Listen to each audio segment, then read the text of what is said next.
ஆன்மீக சொந்தங்கள் அனைவருக்கும் வணக்கங்க. இன்றைக்கி நம்மளுடைய சேனலில் என்ன மாதிரியான விஷயங்கள்லாம் பார்க்க போகிறோம் அப்படின்னு பார்த்தீங்கன்னா, ராசி சக்கரத்தில் 7வது ராசியாக வரக்கூடிய துலாம் ராசி அன்பு நேயர்கள் அனைவருக்கும் அடுத்து வரக்கூடிய 7 நாள் அப்படிங்கிறது எப்படி இருக்க போகுது, என்ன விதமான மாற்றத்தை தரப்போகுது, என்ன விஷயத்தில் கவனமாக இருக்கணும், ஏதாவது விஷயங்கள் உங்களுக்கு ரொம்ப கவனமாக இருக்கணும் அப்படின்னு சொல்லியிருக்காங்களா, பரிகாரங்கள் மாதிரி ஏதாவது விஷயங்கள் உங்களுக்கு சொல்லியிருக்காங்களா அப்படிங்கிறத பற்றி தான் நான் இன்றைக்கி இந்த பதிவின் மூலியமாக உங்ககிட்ட முழுமையாக சொல்ல போகிறேன். இந்த பதிவில் சொல்லக்கூடிய எல்லா விஷயங்களும் கண்டிப்பாக இந்த துலாம் ராசிக்காரங்களுக்கு ரொம்பவே பயன் தரக்கூடிய தகவலாக தான் இருக்க போகுது. ஸோ வீடியோ ஸ்கிப் பண்ணாமல் தொடர்ச்சியாக பாருங்கள். அது மட்டும் இல்லாமல் இது போன்ற ஆன்மீகம் சார்ந்த வீடியோஸ் எல்லாம் நீங்கள் இப்போ தான் பார்க்குறீங்க அப்படின்னா நம்மளுடைய முருகன் ஆஸ்ட்ரோ சேனலை மறக்காமல் சப்ஸ்கிரைப் பண்ணிவிட்டு கீழே இருக்கும் பெல் ஐக்கானையும் மறக்காமல் கிளிக் பண்ணுங்கள். அப்போ தான் நம்ம சேனலில் போடுற எல்லா வீடியோவுமே உங்களுக்கு நோட்டிஃபிகேஷனாக உடனுக்குடனே வரும். மேலும் உங்களுக்கு சுக்கிர பகவானை ரொம்ப ரொம்ப பிடிக்கும் அப்படின்னா இந்த வீடியோக்கு ஒரு லைக் பண்ணிவிட்டு உங்களுடைய ஆள் மனதில் நிறைவேறாத விஷயம் அப்படின்னு சொல்லிட்டு நிறையவே இருக்கும், அதில் ஏதோ ஒரு விஷயம் நடக்கணும்னு சொல்லி மனதார வேண்டிட்டு நம்மளுடைய கமெண்ட் பாக்ஸில் சுக்கிர பகவானுக்கு போற்றி அப்படின்னு சொல்லி மறக்காமல் பதிவிடுங்க. இந்த டைமில் நீங்கள் அவரை நினச்சி இப்படி ஒரு விஷயம் பண்ணும்போது கண்டிப்பாக நீங்கள் என்ன விஷயம்லாம் நடக்கணும்னு சொல்லி மனதார நினைக்கிறீங்களோ அந்த விஷயங்கள் கண்டிப்பாக நடக்கும். ஸோ நம்பிக்கையோடு இந்த ஒரு விஷயத்தை பண்ணி பாருங்கள். ஸோ இப்போ வாங்க நம்ம வீடியோக்குள்ளே போய் தெளிவாக பார்த்து தெரிஞ்சுக்கலாம். துலாம் ராசிக்காரங்களை பொறுத்த வரைக்கும் அவங்களுடைய குணாதிசயங்கள் அப்படிங்கிறது எப்படி இருக்கும் அப்படின்னு பார்த்தீங்கன்னா, நேர்மையும் நீதியும் தன் உயிர் மூச்சாக கொண்டு வாழக்கூடியவங்களாக தான் இந்த துலாம் ராசிக்காரங்க மோஸ்ட்லி காணப்படுவாங்க. துலாம் ராசி அல்லது துலாம் லக்னத்தில் பிறந்தவங்க ஐப்பசி மாதத்தில் பிறந்தவங்களாக கருதப்படுது. சுக்கிர பகவானுடைய ஆதிக்கத்தில் பிறந்திருக்கக்கூடிய இவங்களுடைய பண்புகள் என்ன அப்படிங்கிறத பற்றி பார்க்கலாம். துலாம் அப்படிங்கிறது காற்றை குறிக்கக்கூடிய ஒரு விஷயமா பார்க்கப்படுது. இவங்க எல்லாருக்கிட்டையுமே காற்றை போல கலந்து இனிமையாக பழகக்கூடிய நபர்களாக இருப்பாங்க. தோற்றத்தில் அழகும் கவர்ச்சியும் உடையவங்களாக இருப்பாங்க. நடை உடை பாவனைகளில் ஒரு வசீகரத்தன்மை இயற்கையாகவே இவங்க பெற்றிருப்பாங்களாம். எதிர்பாலின ஈர்ப்பு இவங்க கிட்ட இயல்பாகவே கொஞ்சம் கூடுதலாக இருக்கும் அப்படின்னு சொல்லப்படுது. மற்றவங்களுடைய இன்ப துன்பங்களில் ஆத்மார்த்தமாக பங்கெடுப்பாங்களாம். ஒரு கல்யாணத்துக்கு ஏதோ போனோம் வந்தோம் சாப்பிட்டோம் மொய் எழுதுனோம் வந்தோம் அப்படின்லாம் இருக்க மாட்டாங்க. அந்த நிகழ்ச்சியில் இவர்களுடைய பங்கு அப்படிங்கிறது அடுத்தவங்களுக்கு நினைவு வைக்கக்கூடிய அளவுக்கு இவங்க ஏதோ ஒரு வகையில் பெரிய விதமான உதவிகளை செஞ்சுட்டு வருவாங்களாம். அது மட்டும் இல்லாமல் சிறப்பான பேச்சு திறன் கொண்ட இவங்க சமரசம் செய்வதில் கெட்டிக்காரங்க அப்படின்னே சொல்லலாம். தீராத பிரச்சனையும் நொடிகளை தீர்த்து விட்டுருவாங்க.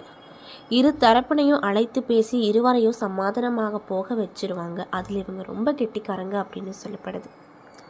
அது மட்டும் இல்லாமல் இந்த ராசியை சேர்ந்தவங்க எப்பொழுதும் எந்த வயதிலும் மற்றவங்களை விட இளமையாக இருப்பாங்களாம். அவங்களுடைய வயது அப்படிங்கிறது உங்களால் கண்டுபிடிக்கவே முடியாது, அந்த அளவுக்கு தான் அவங்களுடைய தோற்றம் இருக்கும். அமைதியாகவும் இனிமையாகவும் பேசுவாங்க. பேச்சின் மூலமாகவே மற்றவங்களை கொக்கி போட்டு இழுத்துருவாங்களாம். நெகட்டிவிட்டியாக பேசுகிறவங்கள இவங்களுக்கு சுத்தமாக பிடிக்காது. எந்நேரமும் மற்றவங்களுக்கு உதவி செய்யணும் அப்படின்னு காத்திருக்கக்கூடிய நபர்களாகத்தான் இந்த துலாம் ராசிக்காரங்க காணப்படுவாங்க. துலாம் ராசியை பொறுத்த வரைக்கும் குழு முன் நடத்தி செல்லும் ஆற்றல் படைத்தவங்க. ஊர்கூடி தேர் இழுப்பதில் கெட்டிக்காரங்க. ஏழை பணக்காரன் அப்படின்னு யாராக இருந்தாலுமே பழகுவதற்கு எளிமையானவங்களாக இருப்பாங்க. எல்லோரிடமும் இனிமையாகவும் சமமாகவும் பேசுவாங்க. உள்ள ஒன்று வெளியே ஒன்றுலாம் இவங்களுக்கு பேசவே தெரியாது. துலாம் ராசிக்காரங்களை பொறுத்த வரைக்கும் எந்த வேலை செய்வதாக இருந்தாலுமே நேர்த்தியாகவும் திருத்தமாகவும் நிதானமாகவும் அழகாகவும் சிறப்பாகவும் செய்வாங்க. என்ன கொஞ்சம் செய்கிறதுக்கு நேரம் மட்டும்தான் அதிகமாக எடுத்துக்கும். அரைகுறை வேலை என்பதே இவங்க கிட்ட இருக்காது.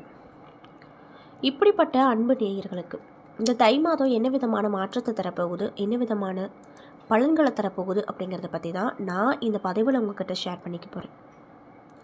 இந்த பதிவில் சொல்லக்கூடிய எல்லா தகவலுமே துலாம் ராசி அன்பு நேயர்கள் அனைவருக்குமே ரொம்பவே பயன் தரக்கூடிய விஷயமாக தான் இருக்க போகுது. ஸோ வீடியோவை ஸ்கிப் பண்ணாமல் தொடர்ச்சியாக பாருங்கள். அது மட்டும் இல்லாமல் இது போன்ற ஆன்மீகம் சார்ந்த வீடியோக்களெல்லாம் நீங்கள் முழுசாக பார்க்கணும் அப்படின்னா நம்ம சேனலையும் மறக்காமல் சப்ஸ்கிரைப் பண்ணிவிட்டு பாருங்கள்.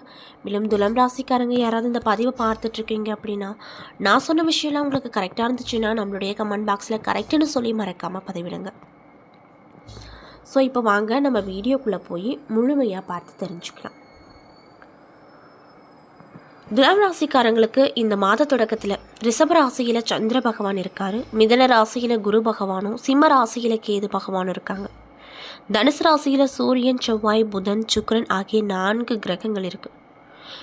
கும்பத்தில் ராகு பகவானும், மீனத்தில் சனி பகவானும் இருக்காங்க.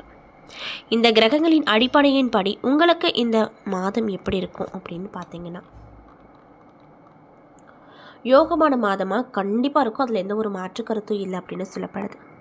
ராசிக்கு அதிபதியான சுக்கிர பகவானின் அனுகிரகம் அப்படிங்கிறது பரிபூர்ணமாக உங்களுக்கு இருக்குது. இதனால் உங்களுக்கு என்ன விதமான விஷயம் நடக்கும்னு பார்த்தீங்கன்னா செல்வ செழிப்பு அதிகரிக்கும். ராசிக்கு அதிபதியான சுக்கிரன் 3வது இடத்துல அமர்றாரு. இதனால் தனக்காரகன் குரு பார்ப்பதால் இந்த மாதம் முழுவதுமே நல்ல நல்ல விஷயங்கள் உங்கள் வாழ்க்கையில் நடக்கும். பண வரவு அதிகரிக்கும், தொழிலில் லாபம் அதிகரிக்கும், பேச்சில் இனிமை கிடைக்கும். அது மட்டும் இல்லாமல் ஆரோக்கிய தொடர்பான விஷயத்தில் அக்கறை செலுத்த வேண்டுங்க. சுக்கிர பகவான் 3வது இடத்துல இருப்பதால் புதிய ஒப்பந்தங்கள் கைக்கூடி வரும்.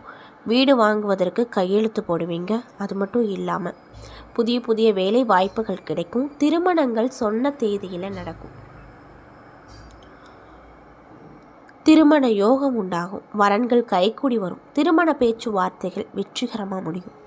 பணப்புழக்கம் நன்றாகவே இந்த மாதத்தில் இருக்கும். மன தைரியம் அதிகரிக்கும். எல்லா வகையிலுமே வெற்றி கிடைக்க போகுது அப்படின்னு சொல்கிறாங்க.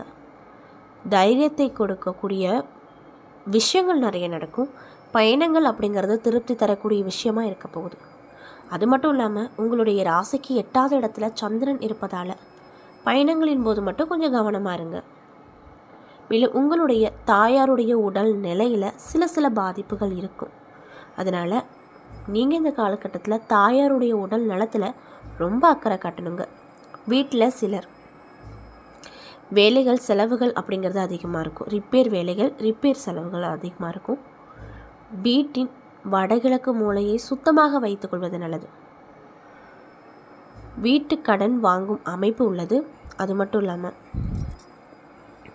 பிள்ளைகளால் மனக்குழப்பங்கள் வரும். 6ல் சனி இருப்பது நல்ல விசேஷமாக சொல்லப்படுது. மேலும் அக்கம் பக்கத்து வீட்டாரோடு சிறு கருத்து வேறுபாடு வரக்கூடும். அதனால் பார்த்து கவனமாக இருங்க. 7வது இடத்திற்குரிய செவ்வாய் 3வது இடத்துல அமர்ந்திருப்பது விசேஷமான ஒரு விஷயமா பார்க்கப்படுதுங்க. இதனால் உங்களுக்கு என்ன விதமான விஷயம் நடக்கும்னு பார்த்தீங்கன்னா வெளிநாடு வேலை வாய்ப்புகள், திருமண யோகங்கள் போன்ற நல்ல வாய்ப்புகள் கிடைக்கும்.